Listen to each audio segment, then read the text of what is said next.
ಎಲ್ಲರಿಗೂ ನನ್ನ ಚಾನಲ್ನಲ್ಲಿ ವೆಲ್ಕಮ್. ಸೊ ಗೈಸ್, ಇವತ್ತಿನ ವಿಡಿಯೋ ಬಂದು ಯಾರಿಗೆಲ್ಲ ಎಕ್ಸ್ ಪರ್ಸನ್ ಇದ್ದಾರೆ, ಮಾಜಿ ಪ್ರೇಮಿಗೋಸ್ಕರ ಈ ಒಂದು ವಿಡಿಯೋ ಇರುತ್ತೆ ಅಂತ ಹೇಳ್ಬೋದು.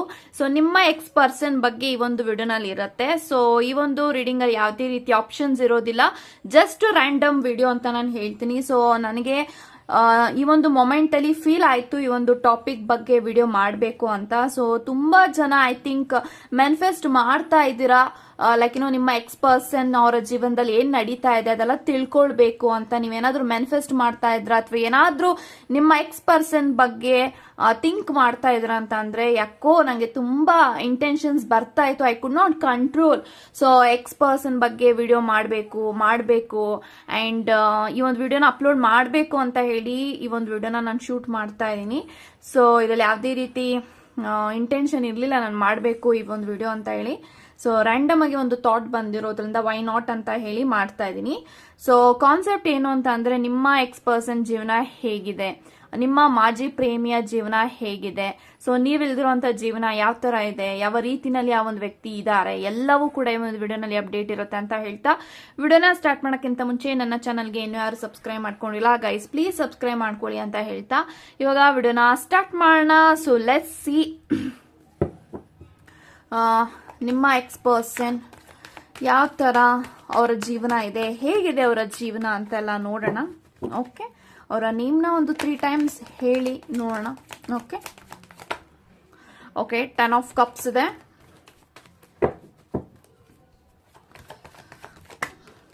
ಓಕೆ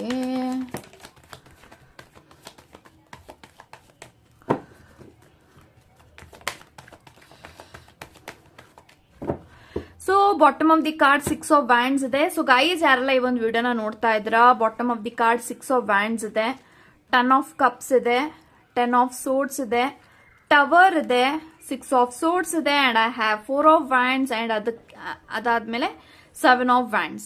ಸೊ ಗೈಸ್, ನನಗೆ ಎಲ್ಲಾ ಕಾರ್ಡ್ಸ್ ಪ್ರಕಾರ ಏನ್ ಇಂಟೆನ್ಷನ್ ಬರ್ತಿದೆ ಅಂದ್ರೆ, ಗೈಸ್ ನೋಡಿ, I am strongly getting that energy. ನಂಗೆ ಇಲ್ಲಿ 10 of cups ಬಂದಿರೋದ್ರಿಂದ this person is not so single. ಅಂದ್ರೆ ನಿಮ್ಮ ಮಾಜಿ ಪ್ರೇಮಿ, ನೀವ್ ಯಾರನ್ನ ನೆನೆಸ್ಕೊಂಡು ಈ ಒಂದು ವಿಡಿಯೋನ ನೋಡ್ತಾ ಇದ್ರೆ ಆ ಒಂದು ವ್ಯಕ್ತಿ ಬೇರೆಯವ್ರ ಜೊತೆಗಿದ್ದಾರೆ, ಬೇರೆಯವರ ರಿಲೇಶನ್ಶಿಪ್ ಅಲ್ಲಿ ಇದ್ದಾರೆ. ಆ ಒಂದು ಕನೆಕ್ಷನ್ ಅಲ್ಲಿ ನಿಮ್ಮ ವ್ಯಕ್ತಿ ಈ or she is not so happy ಅಂತ ನಾನು ಕಾಣಿಸ್ತಾ ಇದೆ. ಸೊ ಅವರಿಬ್ರು ಮಧ್ಯ ನೋ ಕಾಂಟ್ಯಾಕ್ಟ್ ಸಿಚುಯೇಷನ್ ಆಗಿರ್ಬೋದು, ಅಥವಾ ಈ ಒಂದು ವ್ಯಕ್ತಿ ನಿಮ್ಮನ್ನ ಬಿಟ್ಟು ಬೇರೆಯವ್ರಿಗೋಸ್ಕರ ನಿಮ್ಮನ್ನ ಬಿಟ್ಟು ಹೋಗಿ ಬೇರೆಯವ್ರಿಗೋಸ್ಕರ ನಿಮ್ಮನ್ನ ಸ್ಯಾಕ್ರಿಫೈಸ್ ಮಾಡಿ ಆ ಒಂದು ವ್ಯಕ್ತಿಯ ಜೀವನದಲ್ಲಿ ಮತ್ತೊಬ್ಬ ವ್ಯಕ್ತಿ ಇದ್ದಾರೆ. ಆ ಒಂದು ವ್ಯಕ್ತಿನೂ ಕೂಡ ನಿಮ್ಮ ವ್ಯಕ್ತಿಗೆ ಖುಷಿನ ಕೊಡ್ತಾ ಇಲ್ಲ and this person is not so happy. ಅವರು ಅವರ ಜೀವನದಲ್ಲಿ ಖುಷಿಯಾಗಿಲ್ಲ, ಅವರು ಯಾರ ಜೊತೆ ಕನೆಕ್ಷನ್ ಅಲ್ಲಿ ಇದ್ದಾರೆ ಆ ಒಂದು ವ್ಯಕ್ತಿಯ ಜೊತೆಗೆ ಅವರ ಸಂಬಂಧ ಚೆನ್ನಾಗಿಲ್ಲ. ಸೊ ನನಗೆ ಇಲ್ಲಿ ಟವರ್ಸ್ 10 of swords ಇರೋದ್ರಿಂದ this person is suffering, like ಅವ್ರಿಗೆ ಖುಷಿ ಸಿಗ್ತಾ ಇಲ್ಲ, ಅವ್ರಿಗೆ ಸಂತೋಷ ಸಿಗ್ತಾ ಇಲ್ಲ. This person is not so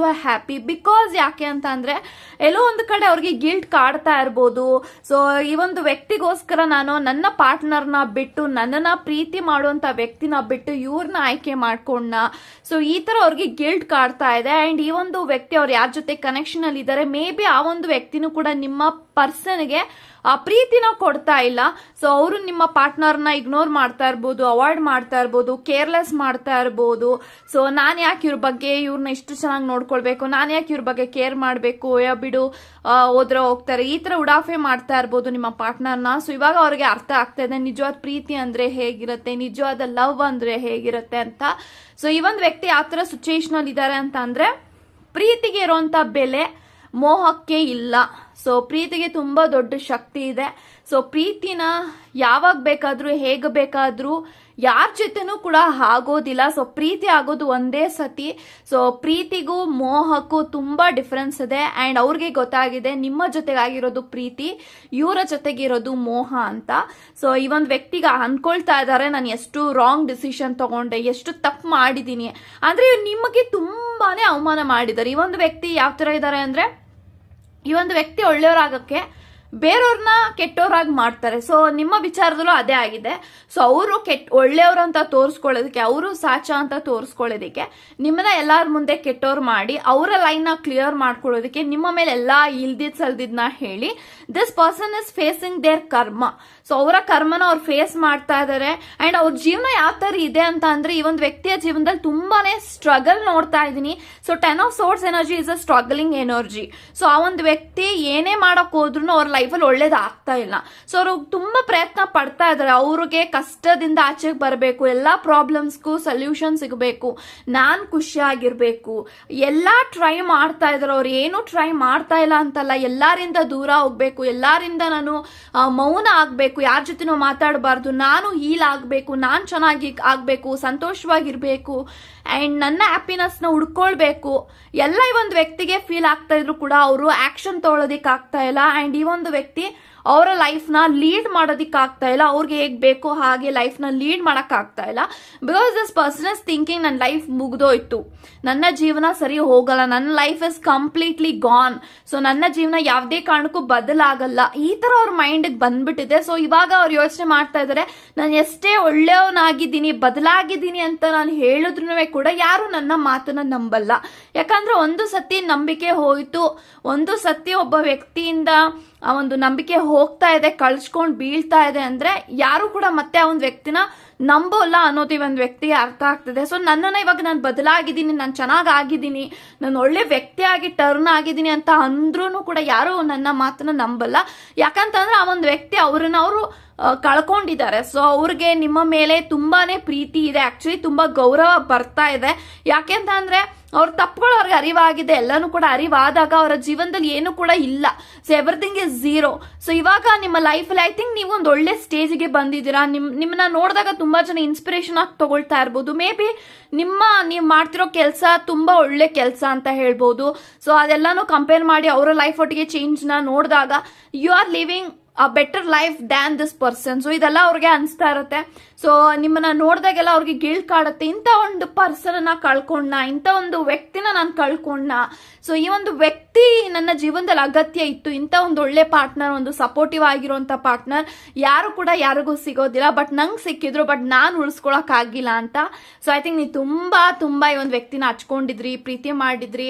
so ನೀವ್ ಯಾವ ತರ ತಲುಪಿದೀರ ಅಂದ್ರೆ, ನೀವು ಯಾರನ್ನು ಕೂಡ ನಂಬಕ್ಕೆ ಸಾಧ್ಯ ಇಲ್ಲ, ಪ್ರೀತಿನಲ್ಲಿ ನಿಮ್ಗೆ ಮತ್ತೆ ಆ ನಂಬಿಕೆನೇ ಹೊರಟೋಗ್ಬಿಟ್ಟಿದೆ. So in the same way ಈ ಒಂದು ವ್ಯಕ್ತಿಗೂ ಕೂಡ ಯಾರನ್ನ ನಂಬೋದು, ಯಾವ್ದು ಮೋಹ, ಯಾವ್ದು ಪ್ರೀತಿ ಅನ್ನೋ ಒಂದು ಬದಲಾವಣೆ ಒಂದು ವ್ಯಕ್ತಿಗೆ ಬೇಕಾಗಿತ್ತು, ಅರ್ಥ ಆಗ್ಬೇಕಾಗಿರುವಂತ ಲೆಸನ್ ಈ ಒಂದು ವ್ಯಕ್ತಿಗೆ ಬೇಕಾಗಿತ್ತು. ಸೊ ಪಾಠ ಕಲ್ತಿದ್ದಾರೆ.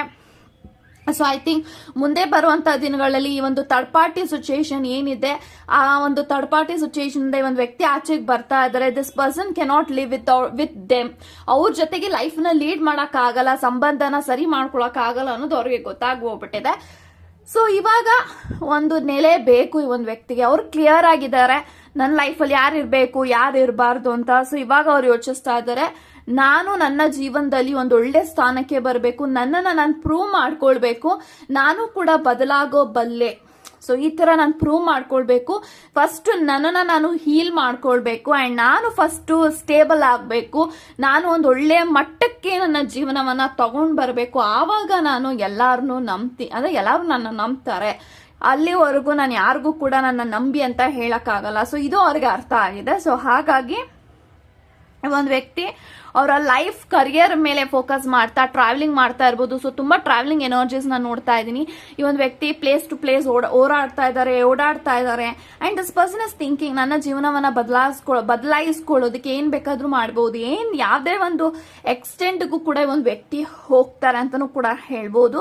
ಸೊ 4 of Wands ಇದೆ, 6 of Swords ಇದೆ. ಈ ಎರಡು ಎನರ್ಜೀಸ್ ಏನ್ ಕಾಣಿಸ್ತಿದೆ ಅಂದ್ರೆ, ಈ ಒಂದು ವ್ಯಕ್ತಿ ಅವರ ಜೀವನವನ್ನ ಸರಿಪಡಿಸ್ಕೊಂಡಾದ್ಮೇಲೆ ಅವ್ರಿಗೆ ಏನಾದ್ರೂ ಒಂದು ಚಾನ್ಸ್ ಸಿಕ್ಕಿದ್ರೆ ಡೆಫಿನೆಟ್ಲಿ ನಿಮ್ಮನ್ನ ಕಾಂಟ್ಯಾಕ್ಟ್ ಮಾಡಬೇಕು, ನೀವು ಹೇಗಿದ್ದೀರಾ ಅಂತ ಕೇಳಬೇಕು, ಅಂಡ್ ಮತ್ತೆ ನಿಮ್ಮ ಜೊತೆಗೆ ರಿಕನೆಕ್ಟ್ ಆಗಬೇಕು. Reconnect in the sense it's not only about a relationship ಅಲ್ಲಿ ಮಾತ್ರನೇ ಅಲ್ಲದೆ ಈ ಒಂದು ವ್ಯಕ್ತಿಗೆ ನಿಮ್ಮಿಂದ ತುಂಬಾ ಹೆಲ್ಪ್ ಬೇಕಾಗಿದೆ. ಸೊ ಐ ಥಿಂಕ್ ನೀವೇನಾದ್ರೂ ಹೆಲ್ಪ್ ಮಾಡ್ತೀರಾ, ಈ ತರ ಅವ್ರು ಎಕ್ಸ್ಪೆಕ್ಟ್ ಮಾಡ್ತಾ ಇರ್ಬೋದು. ಬಿಕಾಸ್ ಈ ಒಂದು ವ್ಯಕ್ತಿ ತುಂಬಾ ಪಾಠ ಕಲ್ತಿದ್ದಾರೆ, ತುಂಬಾ ಹೊಡೆತಗಳು ತಿಂದಿದ್ದಾರೆ. ಸೊ ಇವಾಗ ಒಂದು ನೆಲೆ ಹುಡುಕ್ತಾ ಇದ್ದಾರೆ. So this person is searching for one settle. So ಒಂದು ಸೆಟಲ್ ಆಗ್ಬೇಕು, ನಾನು ಕೂಡ ಬೇರೆಯವ್ರ ಹಂಗಲ್ ಬದುಕಬಾರ್ದು. ಸೊ ಈ ತರ ಈ ಒಂದು ವ್ಯಕ್ತಿ ಡಿಪೆಂಡ್ ಆಗಬಾರ್ದು ಅಂತ ಯೋಚಿಸ್ತಾ ಇದ್ದಾರೆ. But this person someone is not so happy. ಅವ್ರ ಲೈಫಲ್ಲಿ ಉದ್ದನೂ ಪ್ರಾಬ್ಲಮ್ಸ್ ಇದೆ, ಸ್ಟಕ್ ಎನರ್ಜೀಸ್ ಇದೆ. ಅವ್ರ ಲೈಫಲ್ಲಿ ಅವ್ರು ಪ್ಲಾನ್ ಮಾಡ್ಕೊಂಡಂಗೆ ಏನೂ ಕೂಡ ನಡೆದಿಲ್ಲ. ನಿಮ್ ಜೊತೆಗೆ ಚಾಲೆಂಜ್ ಕೂಡ ಮಾಡಿದ್ರು. ಸೊ ನೀನ್ ಇಲ್ದೇ ಇದ್ರು ಕೂಡ ನನ್ನ ಜೀವನ ತುಂಬಾ ಚೆನ್ನಾಗಿರುತ್ತೆ, ನಾನ್ ಚೆನ್ನಾಗಿ ಬಾಳಿ ನಿಮ್ಮ ಮುಂದೆ ತೋರಿಸ್ತೀನಿ ಅಂತ.